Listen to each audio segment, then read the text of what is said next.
जय हिंद। पूरे देश ने 26 जुलाई को विजय दिवस के तौर पे मनाया कारगिल युद्ध की वो जीत जो हमने दर्ज करी थी 26 जुलाई 1999 को, जब उन ऊंची चोटियों पे से भारतीय सेना ने उन सारे घुसपैठियों को खदेड़ के एक एक हमारी चोटी, हमारी एक एक इंच की जमीन पे वापस कब्जा किया। काफी सारे लोगों को यह तो पता है कि घुसपैठ हुई थी, पाकिस्तान के कुछ सैनिक हमारी चोटियों पे आके बैठ गए थे, लेकिन काफी सारे लोगों को यह नहीं पता है कि इस पूरे कारगिल युद्ध की पृष्ठभूमि क्या थी, बैकग्राउंड क्या था, क्यों ये कारगिल का पूरी जो संरचना है, जो पूरा एपिसोड है, ये जो पूरा मिस एडवेंचर है, ये किस तरीके से पाकिस्तान आर्मी का दुनिया का सबसे बड़ा ब्लंडर यानी कि दुनिया की सबसे बड़ी मिस्टेक साबित हुई मिलिट्री इतिहास की। अगर हम बात करें क्या था ये पूरा इतिहास, कहां से इसकी शुरुआत हुई, आइए जानते हैं। ये एपिसोड पूरा आखिर तक देखें। अगर आप पहली बार चैनल देख रहे हैं तो चैनल सब्सक्राइब करें, जिससे आप इस तरह के तमाम नए एपिसोड्स और सारे नोटिफिकेशंस आपको मिलते रहें। तो शुरू करते हैं दोस्तों। ये पूरा का पूरा एपिसोड, ये जो पूरा कारगिल था, इसकी शुरुआत हुई थी 15 साल पहले। आपको सुन के आश्चर्य होगा कि 15 साल पहले इतनी लंबी प्लानिंग थी इस पूरे के पूरे कारगिल युद्ध की। जी हाँ, अगर आप ये सारी की सारी परतें एक एक करके इस पूरे के पूरे एपिसोड में हम खोलेंगे, और ये सारी की सारी हमारी तरफ से बनाई गई कहानी नहीं है, ये पाकिस्तान नागरिकों के द्वारा जो किताबें लिखी गई हैं, उन सारी की सारी किताबों के अंदर ये सारे के सारे जिक्र, इन सारे खुलासों को उजागर किया गया है।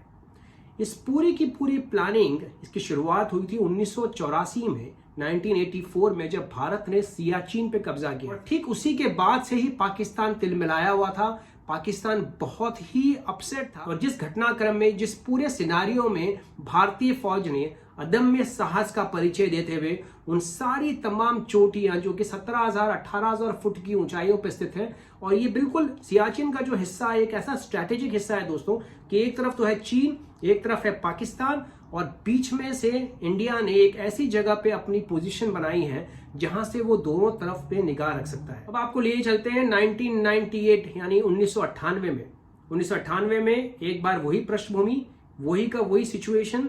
पाकिस्तान आर्मी के चीफ बनाए जाते हैं जनरल मुशर्रफ। उनके जब बहुत ही कॉन्फिडेंट मिलिट्री कमांडर्स थे, जो कि अलग अलग कोर कमांडर्स थे अपने अपने लेवल पे, उनके साथ में बैठ के ये पूरी की पूरी साजिश को अंजाम देते हैं। और इस पूरे मामले की भनक, यानी ये ऑपरेशन इतना सीक्रेट था कि इस पूरे मामले की भनक तक सरकार को लगने नहीं दी गई। यानी एक ऐसी डेमोक्रेटिक सरकार जिसको पता ही नहीं कि उनकी फौज क्या कर रही है। एक तरफ तो नवाज शरीफ, जो कि उस समय के प्रधानमंत्री थे पाकिस्तान के,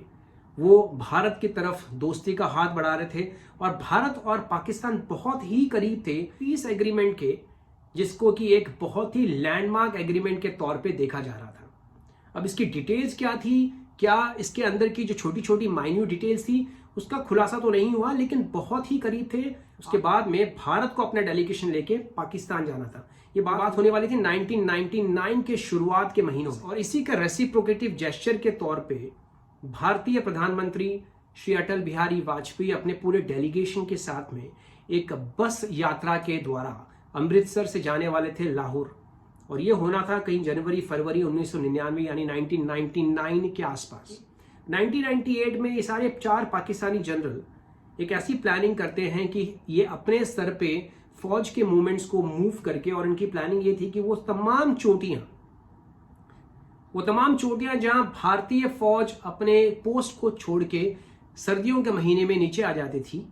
और गर्मियों के महीने में यानी कि मई जून के महीने में जब बर्फ पिघलनी शुरू होती है, तब वापस जाके अपनी पोजीशंस ले लिया करती थी उन चौकियों पे, उन बंकर्स पे, जो कि 17-18,000 फीट की पूरी रिज के ऊपर मौजूद थी। और ये था पूरा बटालिक, कारगिल और द्रास सेक्टर, बिल्कुल एलओसी के का पूरी जो प्लानिंग है ये डिस्कस हुई है दोस्तों ओपनली पाकिस्तान के मीडिया में। ये बिल्कुल पब्लिक डोमेन के अंदर ये सारे के सारे घटनाक्रम, ये सारी की सारी चीजें मौजूद है। तो पाकिस्तान फौज के कर्नल अशफाक हुसैन, जिन्होंने रिटायर होने के बाद में एक किताब लिखी विटनेस टू ब्लंडर, यानी कि दुनिया की सबसे बड़ी मिलिट्री भूल का गवाह, और इस किताब के अंदर कर्नल अशफाक हुसैन ने जिक्र किया है कि उन्होंने 250 से भी ज्यादा अलग अलग फौजियों से इंटरव्यू लिए। वो कोर कमांडर से लेकर और कर्नल या मेजर रैंक के सारे अफसर्स उसमें शामिल थे, और उन सब से उन्होंने यही पूछा कि कारगिल का युद्ध का ऑब्जेक्टिव क्या था, और सब ने यही जवाब दिया कि किसी को नहीं पता था इस युद्ध का ऑब्जेक्टिव क्या है। इस युद्ध से पाकिस्तान आर्मी, पाकिस्तान हुकूमत क्या हासिल करना चाहती थी LOC क्रॉस करके। उसके बाद में एक और किताब आती है नसीम ज़हरा के द्वारा, जो कि एक डिफेंस एनालिस्ट है, एक डिफेंस कमेंटेटर है पाकिस्तान में, और काफ़ी सारे पाकिस्तानी जनरल्स और पाकिस्तानी इंटेलिजेंस, जो पूरे पाकिस्तानी आर्मी का जो इंस्टीट्यूशन है, उनसे इनके बहुत अच्छे ताल्लुकात थे। इन्होंने कारगिल के फेलियर के बाद में किताब लिखी। 2003 में इन्होंने किताब लिखनी शुरू की,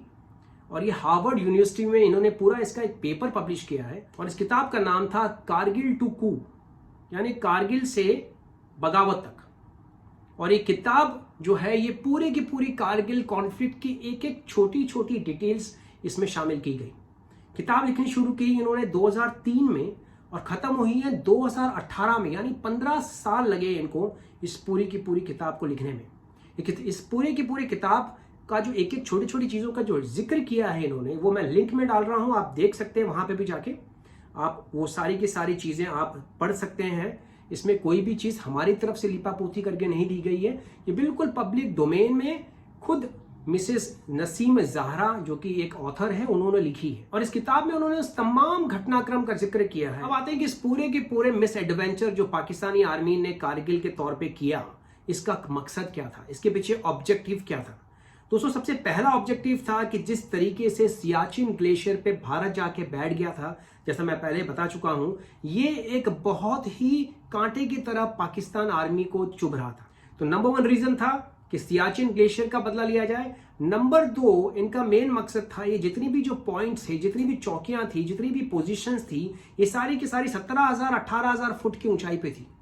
आप देख सकते हैं ये सारी की सारी जितनी भी जो पोजीशंस हैं बटालिक, द्रास और कारगिल सेक्टर में, चाहे आप इसमें आप टाइगर हिल्स की बात करें, इसमें आप तोलोलिंग की बात करें, इसमें आप अलग अलग जितनी भी चोटियां थी, ये एक ऐसी पोजीशंस थी, और ये सारी की सारी जितनी भी चोटियां थी ये ओवरलुक करती थी श्रीनगर और लेह हाईवे के ऊपर।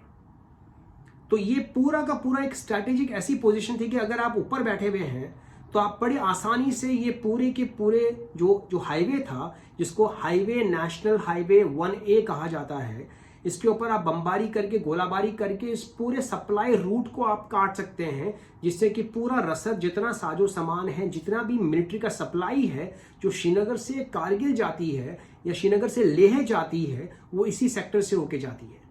तो आपने जो रोड वाला लिंक है वो आगे तक बंद कर दिया, जिससे कि पूरा का पूरा सियाचिन भी कट ऑफ हो गया। और उसके बाद इनका मेन मकसद था कि भारत को घुटने पे लेके आया जाए, यानी भारत को घुटने पे बैठने पे मजबूर किया जाए, जिससे कश्मीर और सियाचिन का पूरा मामला रिजॉल्व करने के लिए प्रेशराइज किया जा सके भारत को। तीसरा मकसद था कि पूरी दुनिया में कश्मीर के मुद्दे को और ये पूरा का पूरा सियाचिन के मुद्दे को हाईलाइट करना। तो ये 3 रीजंस थे जिसके कारण पाकिस्तानी फौज ने इस पूरे के पूरे ऑपरेशन को अंजाम करने की कार्रवाई की। 98 के अक्टूबर में पूरी प्लानिंग शुरू हुई। जैसे मैंने बताया कि उस टाइम ऑलरेडी जो पीस टॉक्स है दोनों देशों के बीच में चल रहे थे, और जब प्रधानमंत्री वाजपेयी अपने डेलीगेशन के साथ बस की यात्रा लेके लाहौर गए, ये बात है करीबन फरवरी के महीने में, तब तक उन सारी चोटियों पे पाकिस्तानी फौज जाके ऑलरेडी बैठ चुकी थी। यानी उन्होंने ऑलरेडी अपने बंकर्स पे जाके कब्जा कर लिया था, उन्होंने पूरी की पूरी सप्लाई इकट्ठी कर ली थी, उन्होंने पूरी की पूरी इतनी सप्लाई इकट्ठी करी थी कि करीबन आने वाला जो 1 साल का जो विंटर था, यानी कि 99 के विंटर तक जो है, उन्होंने पूरी की पूरी खाने पीने, रसद, गोला बारूद, सारी की सारी तैयारियां कर दी। उसके बाद मार्च 1999 के महीने में जनरल मुशर्रफ इन सारी चौकियों पे, जो भारतीय चौकियां थी, वहां पे जाके इनके जवानों की, पाकिस्तानी आर्मी की प्रिपरेशंस का जायजा लेते हैं। आप सोच सकते हैं पाकिस्तान के खुद के प्रधानमंत्री को पता नहीं है कि उनकी फौज क्या कर रही है या उनकी फौज के मंसूबे क्या हैं। उनको बिना कॉन्फिडेंस में लिए जनरल परवेज मुशर्रफ ने इतना बड़ा ब्लंडर करने की ठान ली, और जब ये पूरी की पूरी इंफॉर्मेशन उनको दी गई तब तक बहुत देर हो चुकी थी। तब तक पूरी की पूरी पाकिस्तान की फौज भारत की सारी चोटियों पर अपना कब्जा जमा चुकी थी, और उसके बाद में पाकिस्तान की सरकार ने भी अपना ठप्पा लगा दिया इस पूरे की पूरे मिलिट्री ब्लंडर को। अगर वो चाहते तो वो रोक सकते थे, वहां से भी लौटने के लिए कह सकते थे, एक डेमोक्रेटिक सेटअप के अंदर फौज का इंटरफेरेंस कितने हद तक हो सकता है, इसकी जीती जागती मिसाल थी ये पूरा का पूरा कारगिल का ऑपरेशन, ये पूरा का पूरा मिस एडवेंचर, ये पूरा का पूरा दुनिया का सबसे बड़ा मिलिट्री ब्लंडर।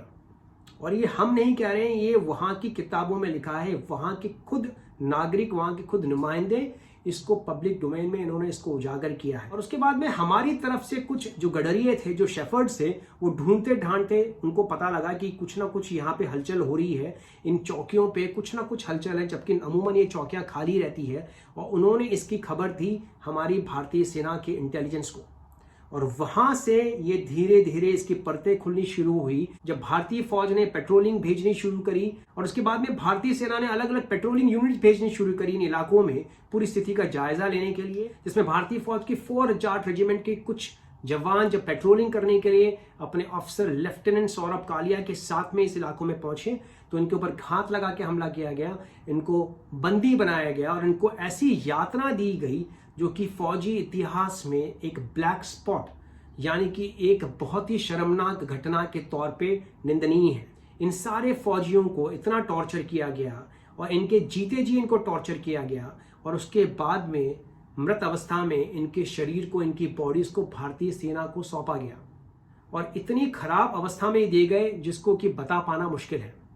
और उसके बाद में जब वापस पूरी की पूरी काफी सारी पेट्रोलिंग हुई, तो पता लगा कि इन सारी चौकियों पर 1-2 नहीं 120 से भी ज्यादा चौकियों पर पाकिस्तानी फौज कब्जा कर चुकी थी। और जब ये पूरी की पूरी परतें खुली, तब पता लगा कि ये कितना बड़ा ऑपरेशन है जो कि बिना पाकिस्तानी आर्मी के सपोर्ट के अंजाम देना नामुमकिन है। तो पहले तो सोचा जा रहा था कि कुछ गिने चुने आतंकवादी हैं, कुछ गिने चुने अफगान मुजाहिद हैं, क्योंकि वो शायद पश्तून में बात कर रहे हैं, जो रेडियो सिग्नल्स इंटरसेप्ट किए भारतीय फौज ने, कि ये बहुत बड़ा ऑपरेशन है। और उसके बाद जब भारतीय सेना ने ऑफिशियली 26 मई 1999 को ऑपरेशन विजय का आगाज किया, ये एक ऐसा ऑपरेशन था जो कि इतिहास के पन्नों में, या मिलिट्री स्ट्रैटेजिकली अगर हम बात करें, तो ये बिल्कुल एक नामुमकिन ऑपरेशन था, जो कि थियोरेटिकली, यानी कि किताब के ऊपर अगर हम बताएं तो ये बिल्कुल जीतना असंभव था। 20 मई 1999 को वीपी मलिक, जो कि उस समय के भारतीय जनरल थे, आर्मी चीफ थे,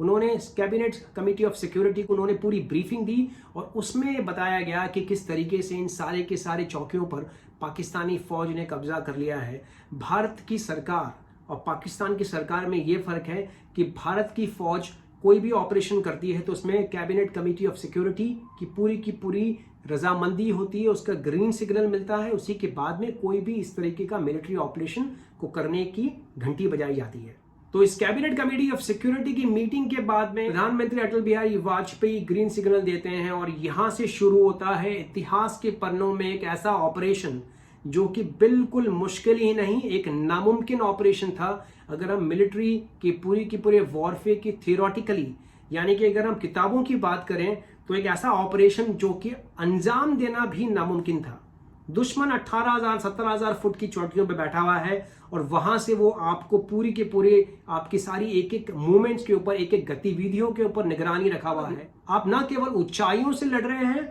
आप विकट परिस्थितियों से लड़ रहे हैं, -15 -20 डिग्री टेम्परेचर से लड़ रहे हैं, बल्कि आप दुश्मन की गोलियां भी अपने सीने में झेलते हुए आगे बढ़ रहे हैं।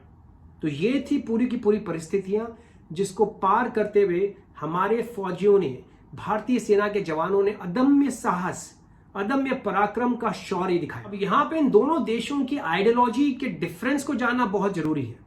एक देश पाकिस्तान, जो कि एलओसी क्रॉस करके हमारी चोटियों पे आके बैठ जाता है और कब्जा कर लेता है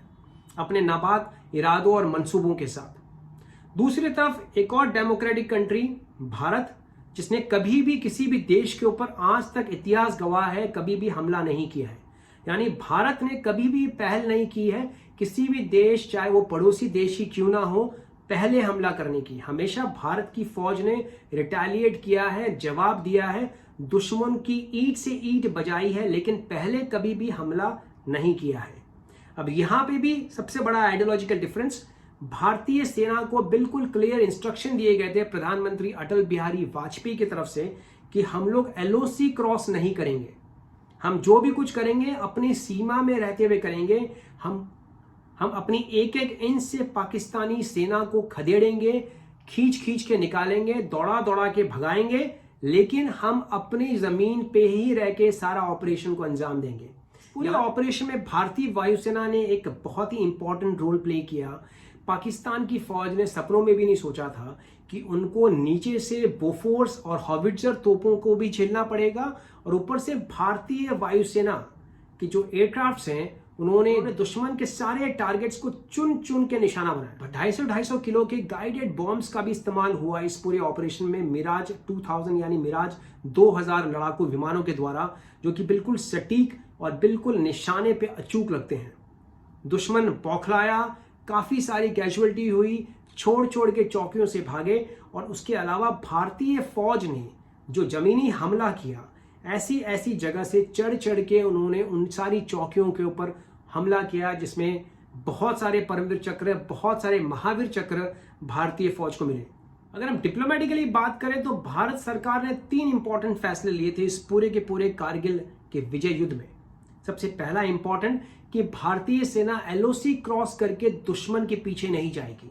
यानी जो भी ऑपरेशन करना है हमें अपने दायरे के अंदर रह के करना है। नंबर 2, भारतीय सेना इस पूरे के पूरे कॉन्फ्लिक्ट को, इस पूरे के पूरे युद्ध को केवल इसी बटालिक, द्रास और कारगिल सेक्टर तक ही सीमित रखेगी। कश्मीर है, पंजाब है, राजस्थान है, गुजरात है, इस पूरे के पूरे एरिया के ऊपर, ये सीमाओं पर इस पूरे कॉन्फ्लिक्ट को बढ़ने नहीं दिया जाएगा। नंबर 3 कि किसी भी सीज फायर, क्योंकि इस पूरे के पूरे मामले के बीच को देखते हुए पाकिस्तान के फॉरेन मिनिस्टर सरताज अजीज पहुंचे भारत नई दिल्ली, और उन्होंने भारतीय अथॉरिटीज के साथ में सीज फायर के ऊपर डिस्कशन शुरू किया। लेकिन भारत का स्टैंड बिल्कुल साफ था कि कोई भी सीज फायर करने से पहले पाकिस्तान इन सारे के सारे इलाकों से अपनी फौज उठाए, एलओसी से उस पार जाए, उसके बाद ही किसी ना कोई भी सीज फायर के ऊपर डिस्कशन होगा। ये बिल्कुल साफ मैसेज था। उसके बाद नवाज शरीफ दौड़े पाकिस्तान से अमेरिका, और अमेरिका में बिल क्लिंटन ने भी उनको फटकार लगाई कि आपने जो भी ये ब्लंडर किया है इसको पूरा वापस लें, फौज को वापस बुलाएं,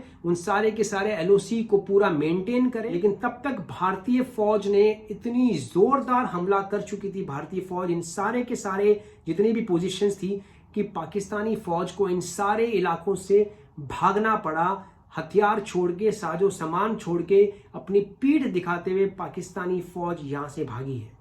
तो ये एक पूरा का पूरा जो एक मिसएडवेंचर था पाकिस्तान आर्मी का, ये एक उजागर करता है कि किस तरीके से कोई भी फौज अगर तानाशाही पे उतर जाए तो वो इस देश का क्या हाल करती है। जुलाई 26 तारीख को पूरा का पूरा ऑपरेशन विजय संपूर्ण घोषित किया जाता है, कि जो पूरा ऑब्जेक्टिव था दुश्मन को खदेड़ने का, दुश्मन को भगा भगा के इन पूरे इलाकों से खाली कराने का, वो संपूर्ण होता है। पूरे ऑपरेशन में 559 से भी ज्यादा जवान और अफसर शहीद हुए, तकरीबन 14 मिसिंग हुए एक्शन में, और तकरीबन 568 से भी ज्यादा जवान पूरे ऑपरेशन में घायल हुए। इस पूरे कारगिल युद्ध के दौरान 4 परमवीर चक्र दिए गए। Rifleman Sanjay Kumar, grenadier Yogendra Singh Yadav, lieutenant Manoj Kumar Pandey और कैप्टन विक्रम बत्रा, जिनके ऊपर आने वाले महीने में एक मूवी रिलीज हो रही है जिसका नाम है शेरशाह, जो उनका कोड नेम था इस पूरे ऑपरेशन में।